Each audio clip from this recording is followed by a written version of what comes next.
Today on Don't Talk TV, we'll have a quick look at, are 3D printed firearms illegal in Canada?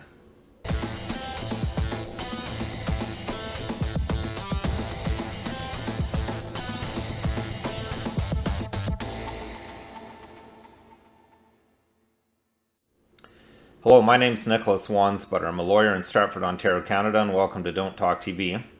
This week's episode will be a little bit quicker and a little bit more rough than the average episode. We had originally planned on doing a live interview with Maxime Bernier, and we were going to talk about some things that touch on legal matters like Canada's immigration laws and some of the consequences of those laws being the way they are, as well as the ongoing or unfolding scandal, if you will. I mean, not just a scandal, the criminal activity, the blatant criminal activity and treason going on in Parliament with a number of parliamentarians that it's been revealed have been knowingly acting for foreign powers. But Mr. Bernier, being the very busy man he is, he had something come up, so we had to pivot quickly. And since a viewer had asked me the question about whether 3D printed firearms can be produced in Canada and what might happen if they were, thought that would be a good topic to fill the gap with. But before I get into that, since I was mentioning Mr. Bernier earlier this week, when we're talking about scandals, there was really a fake scandal, a complete tempest in a teapot that certain alternate media people have attempted to create, claiming that Mr. Bernier has embezzled funds from the People's Party of Canada and has bought himself a luxury villa on a tropical island with this money. Now, from another member of the People's Party of Canada, I have a screenshot of this so-called villa that Mr. Bernier has purchased. But before we have a look at that, I think we need to consider, I mean, Mr. Bernier's, I think he's 60 or in his early 60s. He had a 20-year career in law and in finance before he was in Parliament. Then he had a career in politics. He was a cabinet minister. Cabinet ministers make close to $300,000 a year.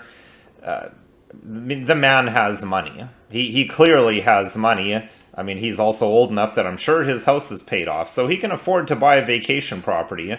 And I don't see anything wrong with an individual using their hard-earned money that they've earned over the years. And his wife, I don't actually know much about her. I assume she's been working in her lifetime too, and they pooled some resources and bought a vacation home, as many, many, many Canadians do.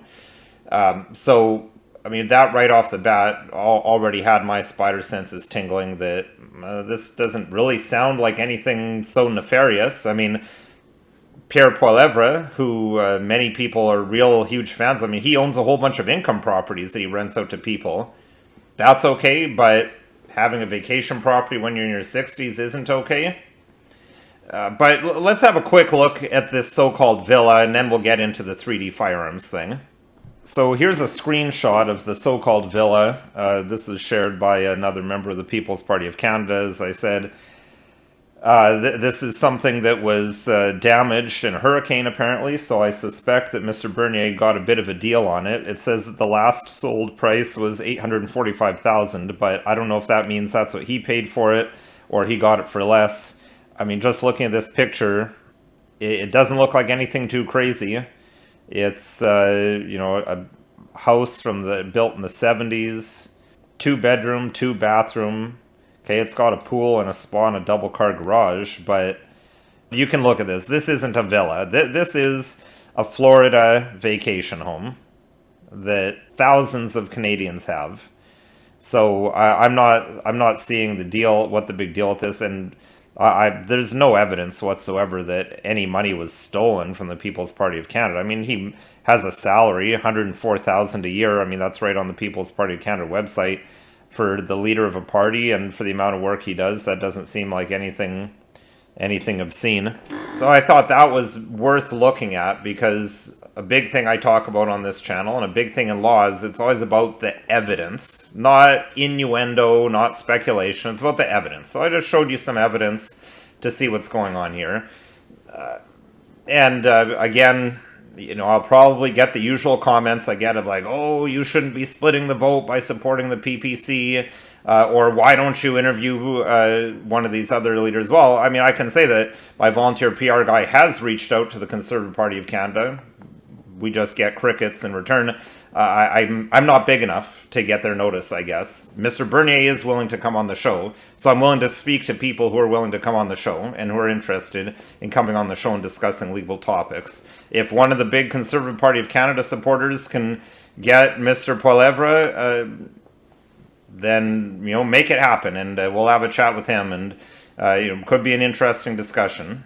Might be a little bit confrontational, but I'm sure he can handle it if he's willing to go into something like that. But as for supporting the People's Party of Canada, I mean, this isn't a political channel. We don't talk politics, we talk law. I mean, there is an intersection between politics and law. I think it's interesting to discuss, but I'm open to talking to anyone, any leader of a political party is willing to talk to me, just no one else is willing to.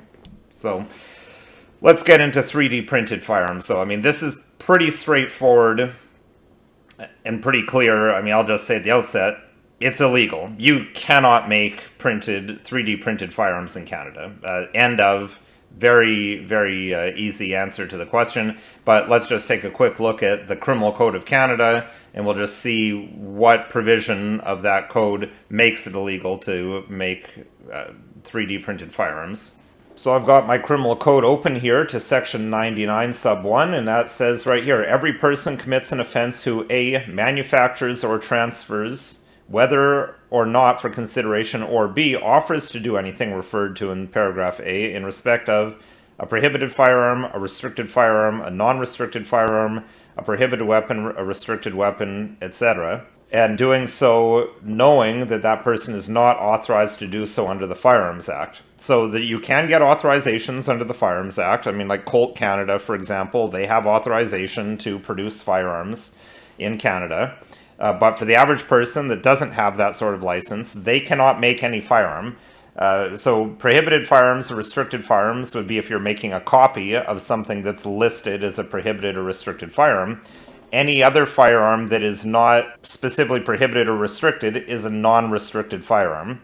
So even if you created your own firearm and 3D printed it, that would be a non-restricted firearm that you've just created, and you're now guilty of manufacturing or transferring a firearm without a license. And note here, this is a section that has minimum punishments. You've got max 10 years, but on the first offense, minimum 3 years jail. And in the case of a second or subsequent offense, minimum 5 years jail. So as you can see, that's a pretty heavy hit. I mean, as I discussed just a couple weeks ago, you don't get any 3 years for possessing child pornography. There's certainly no mandatory minimum of 3 years for possessing child pornography. There isn't a mandatory minimum of 3 years for manslaughter or for a robbery with a firearm. So, I mean, that shows the government's view of producing firearms. It's very negative, very strong, and you'll go to jail for a long time. So do not manufacture firearms, be it by 3D printing or another fashion. That isn't legal advice. I mean, well, I'm just telling you that it's illegal, and this video isn't legal advice. If you need legal advice, if you have a specific situation you want to ask about, contact a lawyer so you can get specific advice on that situation. If you want me to be that lawyer, my contact information, as always, is listed below. If there's topics you'd like to see us cover, as we did in this episode, we're very open to questions and covering it on the show when we have time. So please send an email to the email address below, or leave a comment in the comment section. And if you found this video at all interesting, helpful, or informative, please consider liking, sharing, subscribing, and following us on social media.